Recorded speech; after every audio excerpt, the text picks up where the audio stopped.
रजब Bhatt bill आखिर पाकिस्तान वापस पहुंच चुके हैं। बहुत से लोग ये कह रहे हैं कि इन्हें मुल्क से दर बदर कर दिया गया और कुछ लोग ये भी कह रहे हैं कि वीज़ा ख़त्म हुआ था और उसके बाद मजबूरन उन्हें पाकिस्तान आना पड़ा। नामवर शख्सियत रियाज सोलंकी साहब मौजूद हैं। इन्होंने भी रजब भट्ट के ऊपर एक FIR दर्ज करवाई थी और FIR जो कि हमने दर्ज करवाई थी 295A की FIR। इन्वेस्टिगेशन स्टार्ट होने के बाद ना कि ये कोर्ट आया, ना ही इसने कोई बेल दी और ना ही इसने इन्वेस्टिगेशन ज्वाइन की। इसको मैंने पहले भी कहा था कि इनको कोर्ट आना पड़ा। क्या अब आप बाकायदा तौर पे उसे हवालात उन सलाहों के पीछे देखना चाहते हैं? ये कराची आए, कोर्ट में पेश हो जाए, पेश होने के बाद कोर्ट में सजा जजा फाइन वो कोर्ट की जिम्मेदारी है। मेरे पास थ्रेट की कॉल्स भी आई, हर किस्म की कॉल्स आई। आपके खिलाफ पूरे पाकिस्तान में मुकदमा दर्ज करवाएंगे, पूरे पाकिस्तान में आपके खिलाफ केसेस करेंगे। ये क्रिमिनल मिसलेनियस एप्लीकेशन के बाद इसके अगेंस्ट एक ऑर्डर हुआ जिसमें 154 की स्टेटमेंट रिकॉर्ड हुई, 295A का इसके खिलाफ पर्चा दर्ज हुआ। जी अस्सलाम वालेकुम नाज़रीन, मैं हूं आपका मेज़बान इर्तज़ा भट्ट। मशहूर टिकटॉकर, यूट्यूबर, इन्फ्लुएंसर रजब भट्ट बिल आखिर पाकिस्तान वापस पहुंच चुके हैं। बहुत से लोग ये कह रहे हैं कि इन्हें मुल्क से दर बदर कर दिया गया और कुछ लोग ये भी कह रहे हैं कि वीज़ा ख़त्म हुआ था और उसके बाद मजबूरन उन्हें पाकिस्तान आना पड़ा। और यहाँ पर इन पर बहुत सारी FIRs हैं जिनसे बचने के लिए वो उन्होंने मुल्क पाकिस्तान को छोड़ा था। इस वक्त हमारे साथ कराची के एक नामवर शख्सियत रियाज सोलंकी साहब मौजूद हैं। इन्होंने भी रजब भट्ट के ऊपर एक FIR दर्ज करवाई थी और बाकायदा तौर पे ना सिर्फ FIR करवाई थी बल्कि कराची की पुलिस जो है वो बाकायदा लाहौर पहुंची थी और रजब के घर उन्होंने दावा भी बोला था। लेकिन उस वक्त रजब भट्ट अपने घर में मौजूद नहीं था और वो मुल्क से बाहर फरार हो चुका था। अब रियाज साहब दोबारा मैदान में आए हैं क्योंकि उनकी FIR तब दर्ज हुई थी। इनसे पूछेंगे कि रजब भट्ट ने बाकायदा अपने एक इंटरव्यू में कहा भी है कि कराची पर उन पे एक FIR है, उस मामले को वो सेटल डाउन करने के लिए कराची जाएंगे और उसके बाद अपने मामला जो है वो सीधे कर लेंगे। तो रियाज साहब से पूछेंगे कि ये FIR जो आपने दर्ज करवाई थी, अब इतनी देर बाद इनका वो शख्स जो है पाकिस्तान पहुंच चुका है, तो क्या इनकी राय रखते हैं? क्या ये उस शख्स को कैफ़िले किरदार तक पहुंचाएंगे या ये भी मामला सेटल डाउन की तरफ लेके जाएंगे? अस्सलाम वालेकुम सर। वालेकुम सलाम। रियाज साहब कैसे हैं आप? ठीक ठाक हैं? अल्हम्दुलिल्लाह मैं ठीक, अल्लाह का शुक्र। जी सर, हमें याद है कि आपने बाकायदा तौर पे ऐलान किया था कि आप रजब भट्ट को कैफ़िले किरदार तक पहुंचाएंगे और बाकायदा तौर पे आपने कराची पुलिस का सहारा भी लिया था। आप लाहौर बाकायदा आपकी टीम आई थी और रजब के घर भी आप लोग गए थे कि उस वक्त घर में मौजूद नहीं था। ये मामला तब चला और उसके बाद जब रजब मुल्क से फरार हो गया तो ये सारा मामला दब गए थे। अब दोबारा वो रजब भट्ट आया है तो आपकी क्या राय है? क्या आप उसको कोर्ट में घसीटेंगे? क्या आपका इरादा है? देखिए मैं बताता चलूँ आपको कि FIR जो कि हमने दर्ज करवाई थी वो FIR थी हैदरी थाने में, ठीक है, 295A की FIR। उसके बाद ठीक है। फिर क्या हुआ, इन्वेस्टिगेशन जब स्टार्ट हुई, इन्वेस्टिगेशन स्टार्ट होने के बाद ना कि ये कोर्ट आया कराची में, मतलब ना ही इसने कोई बेल दी और ना ही इसने इन्वेस्टिगेशन ज्वाइन की। उसके बाद फिर क्या हुआ कि वही FIR वहीं पर मौजूद थी। उसके बाद फिर अभी वही FIR जो कि FIA के पास ट्रांसफर हो चुकी है इन्वेस्टिगेशन, ठीक है। उस दौरान अभी इन्वेस्टिगेशन FIA के पास है तो कोई भी शख्स पर्चे से बच नहीं सकता, ठीक है, चाहे वो कोई भी शख्स हो। इसके ऊपर एक पर्चा हुआ है कराची में। इसको मैंने पहले भी कहा था मीडिया के थ्रू कि इनको कोर्ट आना पड़ता है। कोई भी पर्चा होता है तो कोर्ट लाजमी आना पड़ता है, कोर्ट में पेश होना पड़ता है, उसको फेस करना पड़ता है, ठीक है।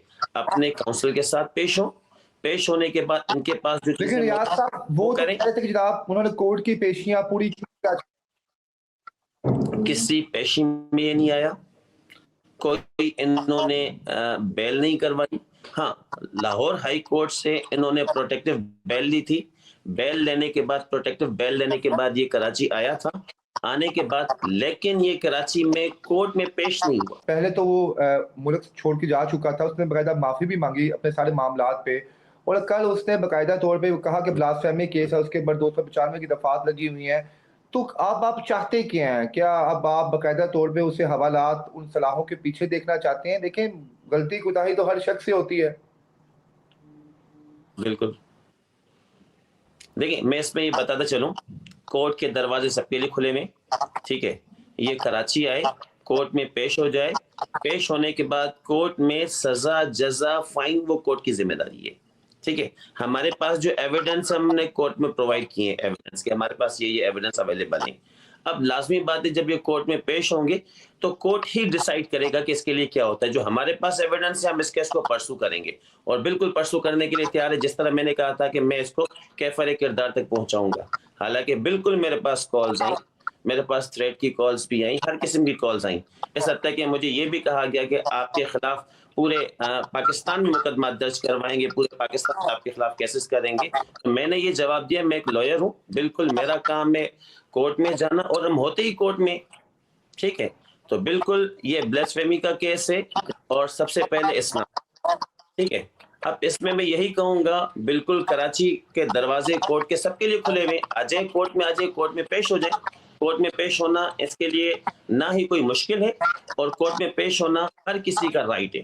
ٹھیک ہے, تو بالکل کورٹ میں آ جائیں, اپنی جو بھی اس ایف آئی آر کو فیس کریں, فیس کرنے کے بعد پھر ڈیسائیڈ کیا جائے گا کورٹ میں. لاہور میں بھی ایک وکیل تھے بڑے نامور, انہوں نے بھی سیم آپ جیسے ہی کیس درج کروایا تھا, لیکن بعد میں ان کی تو جو ہے صلح ہو گئی, وہ پیچھے ہٹ گئے. لیکن آپ مزید ہیں کہ آپ انہیں جو ہے کورٹ میں گھسیٹیں گے اور جو سزا اور جزا کا فیصلہ جج صاحب کریں گے اس پہ آپ جو ہے آپ بھی ساتھ لبیک کہیں گے. کیا کہتے ہیں کہ آپ صلح نہیں دے سکتے, آپ صلح نہیں کر سکتے, آپ معافی نہیں دے سکتے؟ دیکھیں میں آپ کو بتاتا چلوں, اس وقت یہ کیس جو ہے کورٹ میں.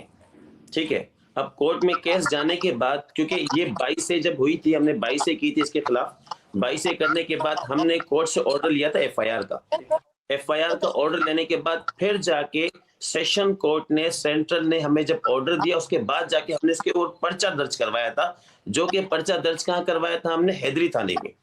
یہ پرچہ ہے, یہ جسٹ ایک کرمنل مسلنس اپلیکیشن نہیں ہے. ہاں, اگر کہ ایک کرمنل مسلنس اپلیکیشن جس طریقے سے لاہور کے ایک وکیل نے دائر کی تھی, دائر کرنے کے بعد انہوں نے پھر معافی مانگی, معافی کرنے کے بعد اس کو نوٹ پریس کیا گیا تھا.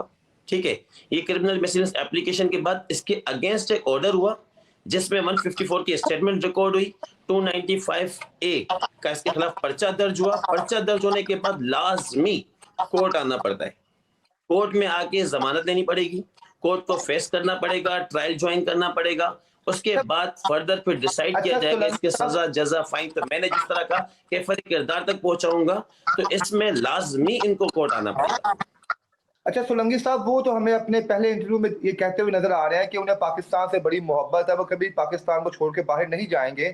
لیکن پھر آپ کے مطابق وہ اس دوران جب آپ لوگ یہاں پہ پہنچے تھے لاہور میں ان کی رہائش گاہ پہ, تب وہ اپنے گھر میں موجود نہیں تھے. تو کیا آپ جو پاکستان آئے یہ مجبوراً آئے ہیں کہ یہ جناب انہیں یقین ہے کہ پاکستان کے کورٹس میں ان کو جو ہے فیصلے جو ہیں وہ ان کی من مرضی کے ملیں گے؟ دیکھیں, میں نے آپ کو بتاتا چلوں کہ ہمیں اپنے کورٹ پر بالکل بھروسہ ہے. ٹھیک ہے, ہمیں اپنی جوڈیشری پہ بھروسہ ہے اور ہم یہی کہیں گے کہ کورٹ کے دروازے سب کے لیے کھلے ہوئے. تو بالکل انہیں اگر کہ یہ آئے ہیں, کراچی آئے ہیں, پاکستان آئے ہیں, تو لازمی بات ہے ان کو فیس کرنا پڑے گا. اس کیس کو فیس کریں گے, فیس کرنے کے بعد جو میرٹ پر ہوگا وہی ہوگا. اچھا, آپ کہہ رہے ہیں کہ آپ اس کیس کو اینڈ تک پرسیو کریں گے کیونکہ آپ خود بھی وکیل ہیں. تو اگر یہ چیز سچ ثابت ہو جاتی ہے جو آپ نے دائر کروائی ہے اپنی ایف آئی آر میں حیدری تھانے کے اندر, اور جج صاحب اس کے متن کے مطابق اگر کوئی فیصلہ کرتے ہیں, تو رجب بٹ کو پھر کم از کم کتنے سال سزا ہوگی؟